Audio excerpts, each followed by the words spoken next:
जगत की उत्पत्ति में कितना समय व्यतीत हुआ? जगत को उत्पन्न हुए अभी तक कितना समय हुआ है? तो यहाँ बताया जा रहा है 1,96,00,000,000 कई लाख कई सहस्त्र वर्ष जगत की उत्पत्ति और वेदों के प्रकाश होने में हुए। इसका स्पष्ट व्याख्यान मेरी बनाई ऋग्वेदादि भाष्य भूमिका में लिखा है, वहां देख लीजिए।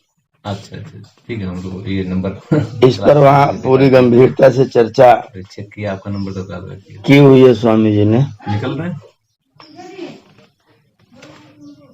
ठीक ठीक ठीक आइए। तो कह रहे हैं कि वहां पर ज्यादा स्पष्ट लिखा हुआ है, वहां पर उसको पढ़ना चाहिए।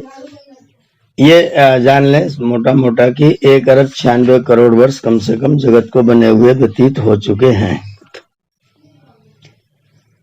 इत्यादि प्रकार सृष्टि के बनाने और बनने में है। और यह भी है कि सबसे सूक्ष्म टुकड़ा अर्थात जो काटा नहीं जाता उसका नाम परम अणु, 60 परमाणुओं के मिले हुए का नाम अणु। 60 परमाणु मिल जाएं तो उसे एक अणु कहते हैं। इसको इंग्लिश भाषा में एटम कहते हैं। 2 अणु का एक द्वैणुक जो कि स्थूल वायु है, 3 द्वैणुक का अग्नि, 4 द्वैणुक का जल, 5 द्वैणुक की पृथ्वी, अर्थात 3 द्वैणुक का त्रसरेणु, और उसका दूना होने से तब वो चीज दृश्य में आना प्रारंभ होती है। दूना होने से पृथ्वी आदि दृश्य पदार्थ होते हैं। तो इतने 3 द्वैणु का एक त्रसरेणु है और उसका भी अगर दूना करेंगे तब वो वस्तु दृश्य में आती है। उससे पहले वो वस्तु अदृश्य की स्थिति में रहती है। इतनी दूरी तक इतने सारा विषय उतना सूक्ष्म है जहां तक अभी तक हम लोग पहुंचने की कोशिश कर रहे हैं। शायद कभी पहुंचा जाएगा। इसी प्रकार क्रम से मिलाकर भूगोल आदि परमात्मा ने बनाए हैं। प्रश्न किया इसका धारण कौन करता है? कोई कहता है शेष अर्थात सहस्त्र फण वाले सर्प के सिर पर पृथ्वी है। दूसरा कहता है कि बैल के सींग पर है। तीसरा कहता है कि किसी पर नहीं है। चौथा कहता है कि वायु के आधार पर है। पांचवा कहता है कि सूर्य के आकर्षण से खींची हुई अपने ठिकाने पर स्थित है। छठा कहता है कि पृथ्वी भारी होने से नीचे नीचे आकाश में चली जाती है। इत्यादि में किस बात को सत्य माने? तो उत्तर दिया जा रहा है जो शेष सर्प और बैल के सींग पर धरी हुई पृथ्वी स्थित है कहता है, उसको पूछना चाहिए कि सर्प और बैल के माँ बाप के जन्म समय किस पर थी? जो कहे कि सर्प और बैल के सींग पर पृथ्वी स्थित है, उसको पूछना चाहिए कि सर्प और बैल के माँ बाप के जन्म के समय किस पर थी, तथा सर्प और बैल आदि किस पर हैं। बैल वाले मुसलमान तो चुप ही कर जाएंगे, परंतु सर्प वाले कहेंगे कि सर्प कूर्म पर, कूर्म जल पर, जल अग्नि पर, अग्नि वायु पर और वायु आकाश में ठहरा है। उनसे पूछना चाहिए कि ये सब किस पर हैं, तो अवश्य कहेंगे कि परमेश्वर पर। जब उनसे कोई पूछेगा कि शेष और बैल किसका बच्चा है, तो कहेंगे कि कश्यप कद्रु और बैल गाय का है। कश्यप मरीचि, मरीचि मनु, मनु विराट, विराट ब्रह्मा, विराट ब्रह्मा का पुत्र और ब्रह्मा आदि सृष्टि का था। जब शेष का जन्म न हुआ था उसके पहले 5 पीढ़ी हो चुकी हैं, तब किसने धारण किया था? अर्थात कश्यप के जन्म समय में पृथ्वी किस पर थी, तो तेरी चुप मेरी भी चुप और लड़ने लग जाएंगे। अर्थात इसका सच्चा अभिप्राय यह है कि जो बाकी रहता है उसको शेष कहते हैं, जो बाकी बचा रहता है उसको कहते हैं शेष। सो किसी कवि ने शेषाधारा पृथ्वी त्युक्तम, पृथ्वी शेष के आधार है, ऐसा कह दिया। दूसरे ने उसके अभिप्राय को न समझकर सर्प की मिथ्या कल्पना कर ली। परंतु जिसलिए परमेश्वर उत्पत्ति और प्रलय से बाकी अर्थात पृथक रहता है, इसी से उसको शेष कहते हैं। जिसके ऊपर प्रलयावस्था और सृष्टि अवस्था का कोई विशेष प्रभाव न पड़े, जो दोनों अवस्थाओं में एक जैसा रहे, उसका नाम है शेष। और उसी के आधार पर पृथ्वी टिकी हुई है। तो शेष माने शास्त्र फन वाला शेष नाग समझ लेना, वो समझदारी नहीं है। शेष के आधार पर ही पृथ्वी टिकी है, पृथ्वी को शेष ने ही धारण किया, लेकिन वो शेष कौन है उसको समझने की आवश्यकता है। तो स्वामी जी बता रहे हैं शेष माने जो सृष्टि और प्रलय की अवस्था में एक रस रहता है, और जिसका प्रलय इत्यादि सृष्टि इत्यादि कुछ नहीं होता है, बल्कि इन प्रलय और सृष्टि का जो निमित्त कारण है वह जो शेष परमात्मा है, उसी के आधार पर पृथ्वी टिकी हुई है। ऋग्वेद 10:85 का मंत्र है, सत्येनोत्तभिता भूमि सत्येनोत्तभिता द्यौः। यह मंत्र है पूरा ऋग्वेद का, सत्येनोत्तभिता भूमि सत्येनोत्तभिता द्यौः, सत्येन तपते सूर्य सर्वम सत्ये प्रतिष्ठितम। यह ऋग्वेद का पूरा मंत्र है। स्वामी जी ने 1/4 भाग यहाँ पर प्रस्तुत किया है। सत्येन उत्तभिता भूमि सत्येनोत्तभिता द्यौः, सत्येन तपते सूर्य सर्वम सत्ये प्रतिष्ठितम।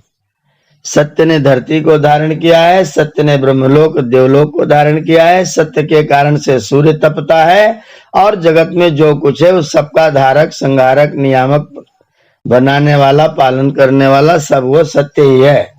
अर्थात वह सत्य स्वरूप परमेश्वर ही है।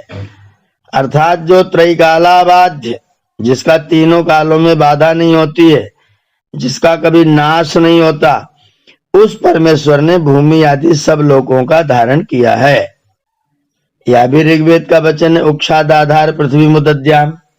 अब ये उक्षा माने जो लोग खाली बैल समझते हैं वो भ्रम में फंस जाते हैं। उक्षादाधार पृथ्वी मुदद्याम, उक्षा को लौकिक भाषा में बैल कहते हैं या बैल को उक्षा कहते हैं। तो इन्होंने उक्षा वेद में लिखा देख लिया, निकाल दिया कि बैल ने धरती को धारण किया हुआ है। तो किसी ने कहा भूकंप क्यों आता है जब धारण किया, तो बोले सिंह बदलता होगा, जब बैल सिंह बदलता होगा तो भूकंप आ जाता होगा। अब वो प्रचलित हो गया कि बैल सिंह बदलता है तो भूकंप आ जाता है। इसी उक्षा शब्द को देखकर किसी ने बैल का ग्रहण किया होगा, क्योंकि उक्षा बैल का भी नाम है। परंतु उस मूढ़ को यह विदित न हुआ कि इतने बड़े भूगोल के धारण करने का सामर्थ्य बैल में कहां से आवेगा। इसलिए उक्षा वर्षा द्वारा भूगोल के सेचन करने से सूर्य का नाम है।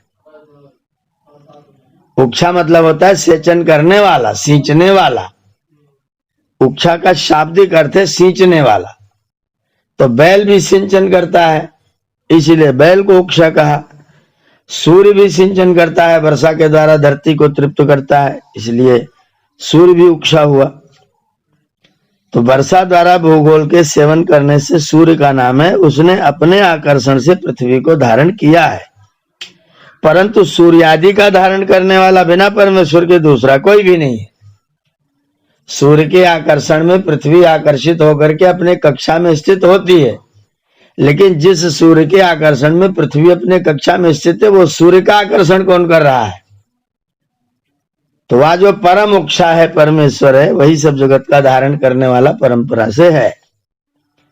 प्रश्न किया इतने इतने बड़े भूगोलों को परमेश्वर कैसे धारण कर सकता होगा। उत्तर दिया जैसे अनंत आकाश के सामने बड़े बड़े भूगोल कुछ भी, अर्थात समुद्र के आगे जल के छोटे कण के तुल्य भी नहीं है, वैसे अनंत परमेश्वर के सामने असंख्यात लोक एक परमाणु के तुल्य भी नहीं कह सकते। वह बाहर भीतर सर्वत्र व्यापक अर्थात विभु प्रजासु, वो प्रजाओं में विभु है। यजुर्वेद का वचन है, स ओता प्रोतश्च विभु प्रजासु।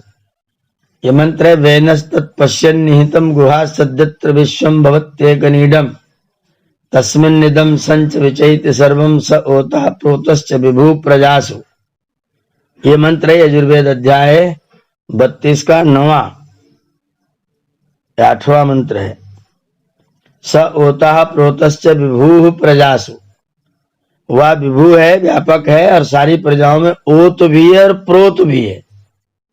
कपड़े की बुनाई में जो धागा सीधा बिछाया जाता है वो ओत है, जो सीधा लाइन पर खड्डी पर सीधा बिछा दिया जाता है, और फिर जो उसके अंदर से निकाला जाता है उसका नाम है प्रोत। तो परमात्मा जगत में ओत और प्रोत दोनों है, दोनों तरफ से परमात्मा ही भरा हुआ है। स ओता प्रोतश्च विभु प्रजासु, सारी प्रजाओं में परमात्मा ओत और प्रोत है। बेनस्तत् पश्यत, उसको विद्वान ज्ञानी योगी लोग ही जान पाते हैं, उसको देख पाते हैं। बाकी लोग जो है वो कपड़ा देखते हैं, उसका धागा नहीं देखते हैं, उसके अंदर कौन धागा कैसे कैसे बिछा हुआ है। उसका धागा शशि भूषण जी बहुत अच्छे तरीके से देखते हैं। तो कपड़े में धागा कैसे कैसे बिछा है, हम लोग सीधा सीधा कपड़ा देखते हैं, उसमें जो धागा ओत और प्रोत रहता है उसको गिनने वाले वो विद्वान लोग होते हैं, ज्ञानी लोग होते हैं। तो ऐसी परमात्मा जगत में ओत और प्रोत है, लेकिन बेना जो विद्वान लोग हैं वो उसको जानते हैं। बेनस्तत् पश्यन् निहितं गुहासत्, जो हमारी गुहा में, हमारी गुफा में स्थित है। यत्र विश्वम भवति एकनीडम, उसी परमात्मा में सारा विश्व एक छोटे से घोंसले के समान समाया हुआ रहता है। वेनस्तत् पश्यन् निहितं गुहा सद्यत्र विश्वम भवति एकनीडम तस्मिन् इदम समच एति बीच एति, उसी में सारा जगत सम और बी माने सृष्टि और प्रलय दोनों स्थितियों में उसी में यह जगत रहता है। स ओता प्रोतश्च विभु प्रजासु, और इस सृष्टि की प्रत्येक प्रजा में वह परमात्मा ओत और प्रोत है। वह परमात्मा सब प्रजाओं में व्यापक होकर सबका धारण कर रहा है। जो वह ईसाई मुसलमान पुराणियों के कथनानुसार विभु न होता तो इस सब सृष्टि का धारण कभी न कर सकता, क्योंकि बिना प्राप्ति के किसी को कोई धारण नहीं कर सकता। ये बड़ा विचित्र सिद्धांत है, जब तक प्राप्ति नहीं होगी तब तक धारण क्या करेगा। और कोई कहे कि ये सब लोग परस्पर आकर्षण से धारण होंगे, पुनः परमेश्वर के धारण करने की क्या अपेक्षा है, तो उनको यह उत्तर देना चाहिए कि सृष्टि अनंत है, वह शांत है। शांत का मतलब इसका अंत है कि नहीं है। तो जो अनंत कहें तो आकार वाला वस्तु अनंत कभी नहीं हो सकता। जो लोग परमात्मा को साकार खड़ा कर देते हैं, ये तर्क है उनके सामने, जो अनंत कहें तो आकार वाला वस्तु अनंत कभी नहीं हो सकता, और जो शांत कहें तो उनके परभाग सीमा अर्थात जिसके परे कोई दूसरा लोक नहीं है, वहां किसके आकर्षण से धारण होगा। जैसे समष्टि और व्यष्टि, ये शब्द थोड़ा सा अप्रसिद्ध है, समष्टि और व्यष्टि, अर्थात जब सब समुदाय का नाम वन रखते हैं तो समष्टि कहता है। जैसे सारे वृक्ष इकट्ठे हो जाते हैं, पीपल आम बबूल गुड़हल जो कुछ भी है सब इकट्ठा हो जाता है, सबको सामुदायिक रूप में हम लोग बोलते हैं ये वन है, जंगल है। तो जिसमें सबका एक साथ ग्रहण होता है उसे बोलते हैं समष्टि, और जिसमें एक एक वृक्षादि की भिन्न भिन्न गणना करें उसका नाम है व्यष्टि कहता है। तो वैसे सब भूगोलों को समष्टि गिनकर जगत कहें तो सब जगत का धारण और आकर्षण का कर्ता बिना परमेश्वर के दूसरा कोई भी नहीं हो सकता। इसलिए जो सब जगत को रचता है वही सदाधार पृथ्वीम द्यामुतेमाम, वही परमात्मा पृथ्वी आदि प्रकाश रहित लोक लोकांतर पदार्थ सूर्यादि प्रकाश सहित लोक और पदार्थों का रचन धारण वही परमात्मा करता है जो सब में व्यापक हो रहा है। प्रश्न किया पृथ्वी आदि लोग घूमते हैं व स्थिर है? तो बोले नहीं घूमते हैं। कितने ही लोग कहते हैं कि सूर्य घूमता है पृथ्वी नहीं घूमती, दूसरे कहते हैं कि पृथ्वी घूमती है सूर्य नहीं घूमता। इसमें सत्य क्या माना जाए? बोले ये दोनों आधे झूठे हैं। क्योंकि वेद में लिखा है आयं गौः पृष्ठनिरक्रमी दशदन मातरम पुरः पितरम च प्रयंत स्वः, अर्थात यह भूगोल जल के सहित सूर्य के चारों ओर आकाश में घूमता जाता है, अर्थात सूर्य के चारों ओर भूमि घूमा करती है। यहाँ उदाहरण दिया है आ अयम गौः, आ माने पूरी तरह से, अयम माने यह, गौः माने गाय, गाय अर्थात पृथ्वी, पृष्णी ही माने अंतरिक्ष में। यह शब्दार्थ मैं आपको बता दे रहा हूं मंत्र का, स्वामी जी ने पूरा अर्थ नहीं दिया है। यह पूरी तरह से जो गौ माने पृथ्वी है वो पृष्णी माने अंतरिक्ष में अक्रमित माने क्रमण करती है। यह पृथ्वी अंतरिक्ष में क्रमण करती है। कैसे? असदन मातरम पुरः, जैसे बछड़ा माता के अगल बगल में घूमता रहता है। असदन मातरम पुरः पितरम च प्रयंत स्वः, पितरम च प्रयंत, जैसे कोई बच्चा अपने माता पिता के चक्कर लगाता रहता है, उन्हीं के आश्रय से रहता है, उन्हीं के आश्रित रहता है, उसी प्रकार से पृथ्वी भी सूर्य के आश्रित रह करके उसके चक्कर लगाती रहती है। ये उपमा वेद में दिया हुआ है। आ कृष्णेन रजसा वर्तमानो निवेशयन् अमृतम मर्त्यम च हिरण्ययेन सविता रथेन देवो याति भुवनानि पश्यन्। हिरण्ययेन रथेन, सोने के रथ पर सवार होकर के सविता देवा, सूर्य भगवान, भुवनानि पश्यन् याति, सारे लोक लोकांतरों को देखता हुआ जाता है। आ कृष्णेन रजसा वर्तमाना निवेशयन् अमृतम मर्त्यम च, जो काला अंधकार है, कृष्णेन रजसा, काले अंधकार में से निकल करके अमृतों को और मर्त्यों को, जो नहीं मरते उनको और जो मर जाते हैं उनको भी अपने में समाहित करता हुआ सूर्य रूपी रथ पर सवार होकर के सूर्य भगवान सारे लोगों का दर्शन करते घूमते रहते हैं। जो सविता अर्थात सूर्य वर्षा आदि का कर्ता प्रकाश स्वरूप तेजो में रमणीय स्वरूप के साथ वर्तमान सब प्राणी अप्राणियों में अमृत रूप वृष्टि व किरण द्वारा अमृत का प्रवेश करा और सब मूर्तिमान द्रव्यों को दिखलाता हुआ सब लोगों के साथ आकर्षण गुण से सह वर्तमान अपनी परिधि में घूमता रहता है, किंतु किसी लोक के चारों ओर नहीं घूमता। अपनी परिधि में घूमता रहता है किंतु किसी लोक के चारों ओर नहीं घूमता। वो किसी का चक्कर नहीं काटता, लेकिन स्थिर भी नहीं रहता, अपनी परिधि पर अपनी किली पर वो घूमता रहता है। वैसे ही एक एक ब्रह्मांड में एक सूर्य प्रकाशक और दूसरे सब लोक लोकांतर प्रकाश से हैं। जैसे दिवि सोमो अधिश्रितः, जैसे यह चंद्रलोक सूर्य से प्रकाशित होता है, वैसे ही पृथ्वी आदि लोग भी सूर्य के प्रकाश ही से प्रकाशित होते हैं, परंतु रात और दिन सर्वदा वर्तमान रहते हैं, क्योंकि पृथ्वी आदि लोग घूमकर जितना भाग सूर्य के सामने आता जाता है उतने में दिन, और जितना पृष्ठ में अर्थात आड़ में होता जाता है उतने में रात होती जाती है। अर्थात उदय अस्त संध्या मध्याह्न मध्य रात्रि आदि जितने काल के अवयव हैं, काल के भेद हैं, वे देश देशांतरों में सदा वर्तमान रहते हैं। अर्थात जब आर्यावर्त में सूर्योदय होता है उसी समय पाताल अर्थात अमेरिका में अस्त होता है, और जब आर्यावर्त में अस्त होता है तब पाताल देश में उदय होता है। जब आर्यावर्त में मध्य दिन व मध्य रात है उसी समय पाताल देश में मध्य रात व मध्य दिन रहता है। तो अमेरिका में हमसे ठीक विपरीत रहता है, वो सूर्य के पृथ्वी के सामने आने के कारण होता है। तो पृथ्वी के जितने भाग पर सूर्य की किरणें पड़ती हैं, पृथ्वी गोल है इसलिए धीरे धीरे अंधकार हटता है और धीरे धीरे प्रकाश ऊपर को आता जाता है। ये अंधकार धीरे धीरे हटना, प्रकाश धीरे धीरे आना, ये पृथ्वी के गोल होने का सूचक है। और अपने केंद्र बिंदु सूर्य के चारों ओर पृथ्वी चक्कर काटती रहती है और फिर उसके बाद में पृथ्वी ही चलती रहती है। पृथ्वी के साथ में सूर्य अपनी ही कीली पर घूमता है, सूर्य के ही किसी के दूसरे और किसी ग्रह नक्षत्र के किसी का चक्कर नहीं लगाता, अपनी कीली पर घूमता है। बाकी सब सूर्य का चक्कर लगाते रहते हैं। जो लोग कहते हैं कि सूर्य घूमता और पृथ्वी नहीं घूमती, वह सब अज्ञ हैं। अज्ञ माने नहीं जानते हैं, क्योंकि जो ऐसा होता तो कई सहस्त्र वर्ष के दिन और रात होते। ये बड़ा विचित्र तर्क है, विचारने की चीज है। अगर सूर्य पृथ्वी का चक्कर लगाता तो पृथ्वी से 13 लाख गुना बड़ा है, और इतना बड़ा सूरज जब चक्कर काटेगा तो एक एक दिन कई हजार वर्ष के होंगे। अर्थात सूर्य का नाम ब्रधना, पृथ्वी से लाखों गुना बड़ा और करोड़ों कोस दूर है। जैसे राई के सामने पहाड़ घूमे तो बहुत देर लगती है और राई के घूमने में बहुत समय नहीं लगता है, वैसे ही पृथ्वी के घूमने से यथायोग्य रात दिन होते हैं, सूर्य के घूमने से नहीं। और जो सूर्य को स्थिर कहते हैं वह भी ज्योतिर्विद्याविद नहीं, वो ज्योतिर्विद्या माने ज्योतिष की विद्या को वो भी नहीं ठीक से जानते हैं, क्योंकि यदि सूर्य न घूमता होता तो एक राशि स्थान से दूसरी राशि अर्थात स्थान को प्राप्त न होता।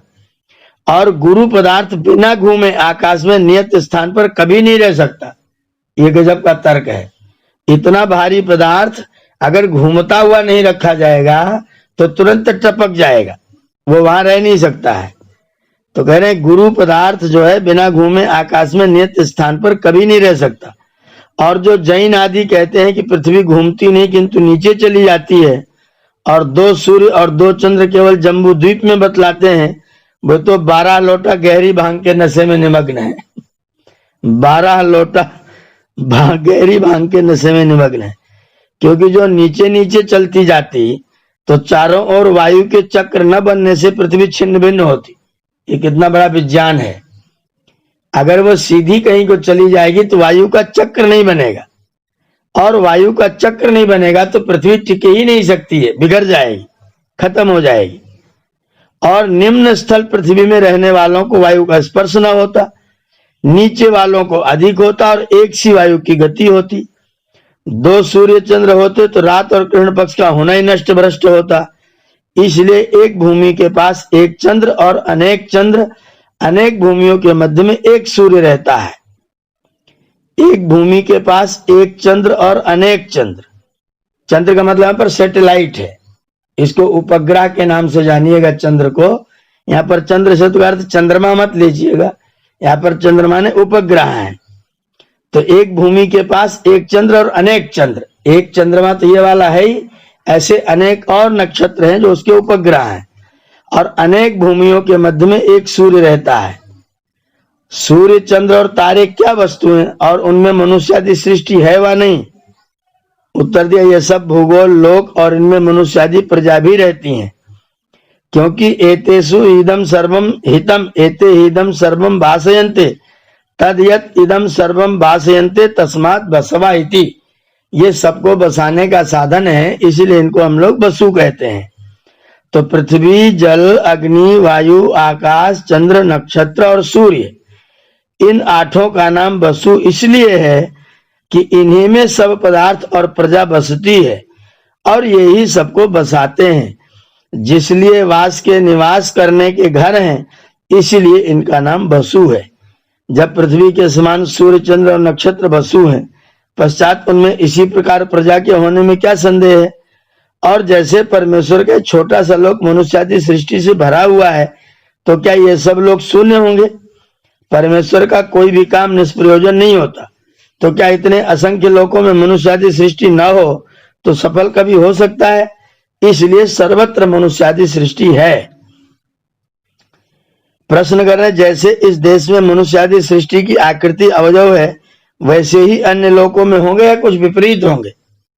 तो उत्तर दिया, कुछ कुछ आकृति में भेद होने का संभव है। सृष्टि में जीव हैं, लेकिन उनकी आकृतियों में देश काल परिस्थिति का भेद संभव है। जैसे अपने नागालैंड मिजोरम वालों की नाक चपटी हुई रहती है, कश्मीर वालों की नाक, पंजाब वालों की नाक ऊंची रहती है।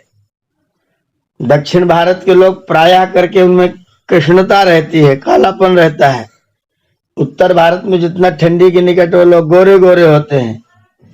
निग्रो, हबसी, दक्षिण अफ्रीका वाले, उनकी विचित्र विचित्र आकार होते हैं। वेस्ट इंडीज में जो बाल होता है वो बया के घोंसले को भी मात करता रहता है। तो जैसे एक ही पृथ्वी पर अनेक तरह के भेद हैं, उसी प्रकार से विभिन्न पृथ्वियों पर भी जो प्राणी रहते हैं उनके शरीरों की आकृति में भेद होना संभव है। जैसे इस देश में चीने, हबसी और आर्यावर्त यूरोप में अवयव और रंग रूप और आकृति का भी थोड़ा थोड़ा भेद होता है, इसी प्रकार लोक लोकांतरों में भी भेद होते हैं। परंतु जिस जाति की जैसी सृष्टि इस देश में है, वैसी जाति ही की सृष्टि अन्य लोकों में भी है।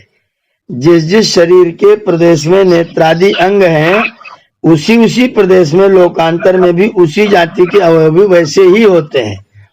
क्योंकि सूर्या चंद्रमसौ धाता यथा पूर्वम अकल्पयत दिवम च पृथ्वीम च अंतरिक्षमथो स्वाहा। धाता परमात्मा ने जिस प्रकार सूर्य चंद्र देव भूमि अंतरिक्ष और तत्रस्थ सुख विशेष पदार्थ पूर्व कल्प में रचे थे, वैसे ही इस कल्प अर्थात इस सृष्टि में रचे हैं तथा सब लोक लोकांतरों में भी बनाए हैं। भेद किंचित मात्र नहीं होता। जिन वेदों का इस लोक में प्रकाश है, उन्हीं वेदों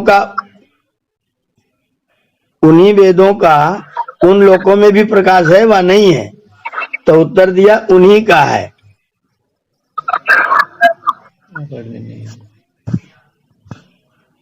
तो उत्तर दिया नहीं, उन्हीं वेदों का प्रकाश वहां भी है। जैसे एक राजा को राज व्यवस्था नीति सब देशों में समान होती है, उसी प्रकार परमात्मा राज राजेश्वर की वेदोक्त नीति अपने सृष्टि रूप सब राज्य में एक सी है।